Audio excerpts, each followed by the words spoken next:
Good morning, नमस्कार, हरे कृष्णा, राधे राधे। कैसे friends? तो आज हम लेकर आए नहाए खाए के। बहुत सारे जो नए नए व्रत करने शुरू कर रहे हैं, जो पहली बार व्रत कर रहे हैं, उन्हें नहीं पता है कि नहाए खाए के दिन क्या विधि होती है।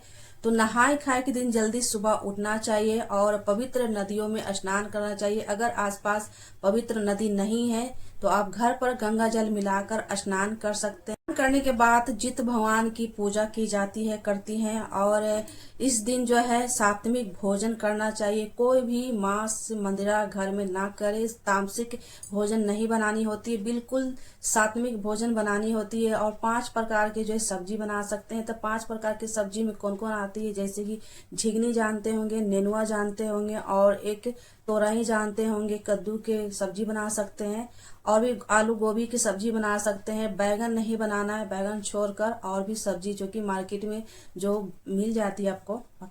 इस दिन जितवान भगवान की पूजा करती हैं। लहसुन प्याज के बिना सात्विक भोजन बनाई जाती है।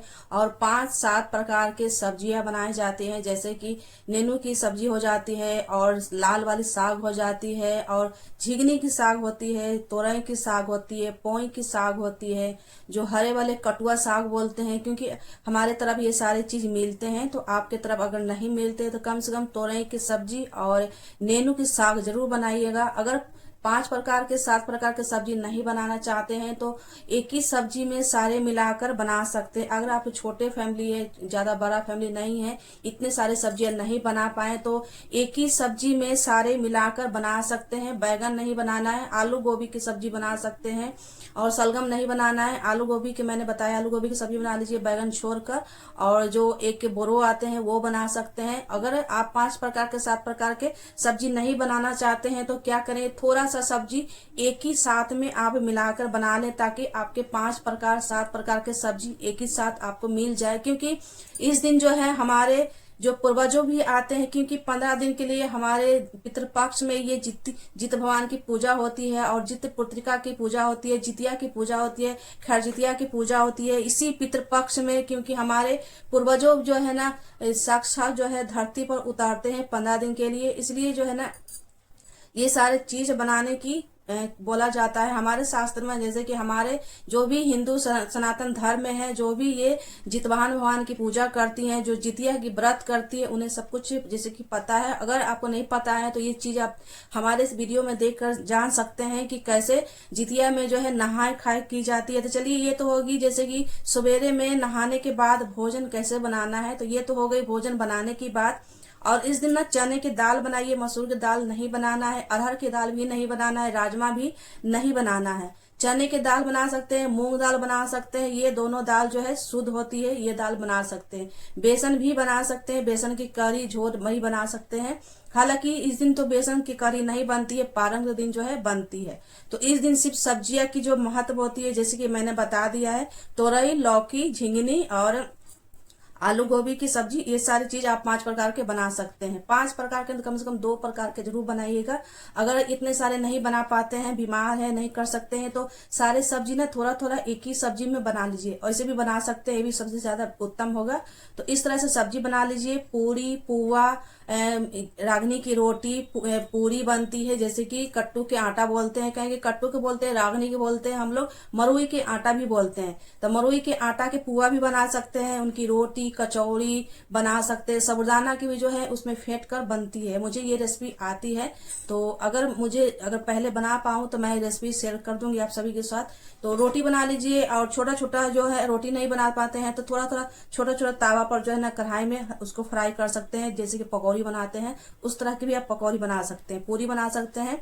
बड़ा इजी है कट्टू के रोटी बनाना। नहीं समझ बनता है तो रोटी कैसे बनाना है हमारे चैनल पर अपलोड किया गया है कि मरुई की रोटी कैसे सॉफ्ट बनाना है बिना फटे कटे। क्योंकि बहुत सारे लोग को जो है ना मरुई की रोटी नहीं बना पाती है, गीला हो जाता है, फट जाता है, फूलते नहीं है। तो हमारे चैनल पर रेसिपी अपलोड किया गया है, वहां जाकर आप देख सकते हैं। क्योंकि मरुई की रोटी बहुत सारे को नहीं बना पाते हैं, तो ये कारण होता है। तो छोटा छोटा ही पूरी जैसा बना लीजिएगा, कैसे ही बना। तो जितिया में जो है मरुई की रोटी ना सबसे ज्यादा महत्वपूर्ण माना गया है, क्योंकि चौरसियार के हम लोग भोग लगाते हैं सुबह में और रात में पूजा करते हैं। सुबह में 3:30-4 बजे तक जो है छत पर बालकनी में चौरसियार की जो है भोग दी जाती है। तो प्रॉपर जो है पूजा कर कर मैंने वीडियो बनाकर अपलोड किया हुआ है कि कैसे हम चौरसियार की भोग लगाएंगे। तो मैंने जो है ये नहाए खाए की वीडियो लेकर आई कि नहाए खाए के दिन जो है कैसे आप जो है नहाए खाए की विधि कर सकते हैं। तो सबसे पहले हम दिखाते हैं आपको कि नहाने के बाद आपको क्या करना है।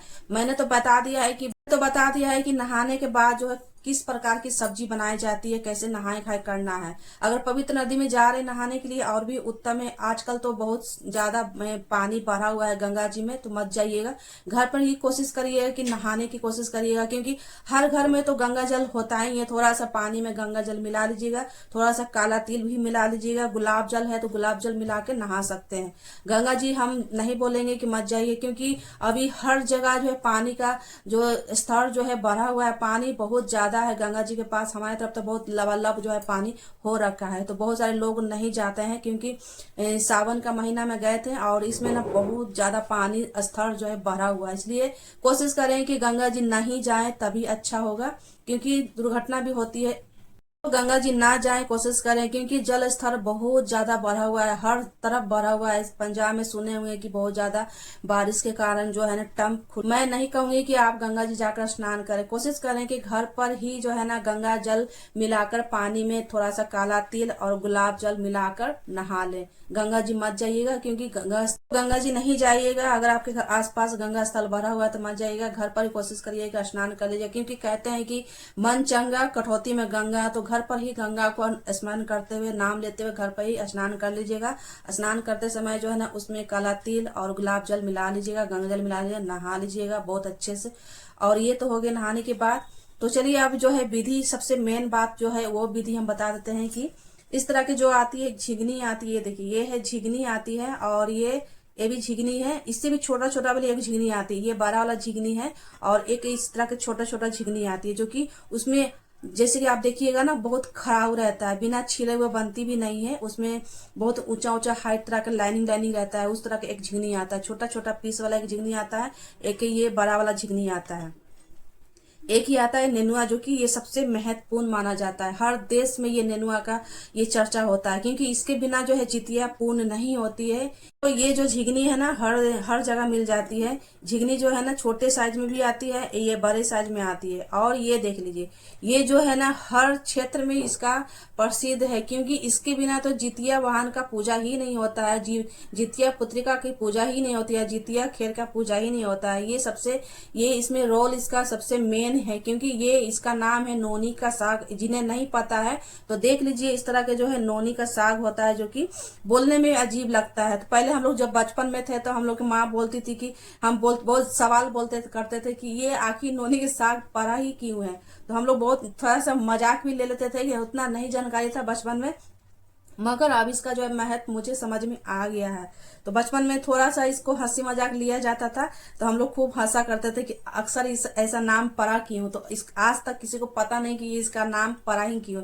तो मेरे छत पर ना गमले में हम हर साल ये उग जाता है, इसे नोच कर हम फेंक देती हूँ, फिर गमले में ये आ जाता है, उग जाता है। तो ऐसा क्या होना कि मैं जब मार्केट से लाई थी तो इसे हमने गमले में डाल दी थी, तो हर साल उसको हटा देती हूँ। फिर ये इस समय जो है ना सावन भादों में ये इस तरह से उग जाता है, ऑटोमेटिक जम जाता है। तो मुझे लाना नहीं पड़ता है ना, मैं छत पर जाती हूँ, वहां से निकाल कर ली आती हूँ। तो मैं छत पर से ही लेकर आई हूँ, जो कि मैंने वीडियो भी बनाया है कि देखिए हमारे छत पर ये देखिए उगा हुआ है। तो ये बहुत ही इसका ढीठ साग है, इसको क्या बोले, इसको ये बहुत ही ढीठ साग है। एक साल अगर गमले में डाल दीजिएगा ना तो हर एक साल ये आपको ना पूरा छा जाता है, पूरा गमला छा जाता है। जितना एरिया में आपका मिट्टी अगर बिछा हुआ है ना तो ये पूरा छा जाता है। ये दम बहुत जबरदस्त साग है, जो कि इसलिए इसको सबसे पहले महत्वपूर्ण दिया गया है कि ये अगर कहीं इसे फेंक भी दीजिएगा ना तो ये ऑटोमेटिक जम जाता है। इतना ये अच्छा जबरदस्त साग है, इसलिए इसको ये जितिया में इसको सबसे मेन रखा जाता है। इसका मेन मैं अब समझ चुकी हूँ कि इसका ये कारण क्या है। अगर नहीं सबसे ज्यादा ना जीवित पोतिका में इसको नेनु के साग सबसे माना जाता है। तो ये है झिंगनी और ये है नेनु के साग, आप लोगों ने देख लिया है और इसका सारा डिटेल आप समझ भी गए हैं कि इसका मान्यता क्या है। तो आप सभी को अगर वीडियो पसंद आए हो तो लाइक शेयर जरूर कीजिएगा। नहाए खाए की मैंने वीडियो लेके आई हूँ, बहुत अच्छा जानकारी दी हूँ। अगर जो जानकारी नहीं जानते हमारे वीडियो से देख के उनको जानकारी यूजफुल लगी होगी, वीडियो पसंद आई हो तो लाइक शेयर जरूर कीजिएगा। पक्का हमारे चैनल को सब्सक्राइब कीजिएगा, सब्सक्राइब नहीं किए। इसी तरह सबसे पहले वीडियो आपको पहुंचने के लिए नोटिफिकेशन इसलिए सब्सक्राइब करने के लिए बोलती हूँ। तो तब तक के लिए मिलते हैं नेक्स्ट वीडियो में। हरे कृष्णा, राधे राधे।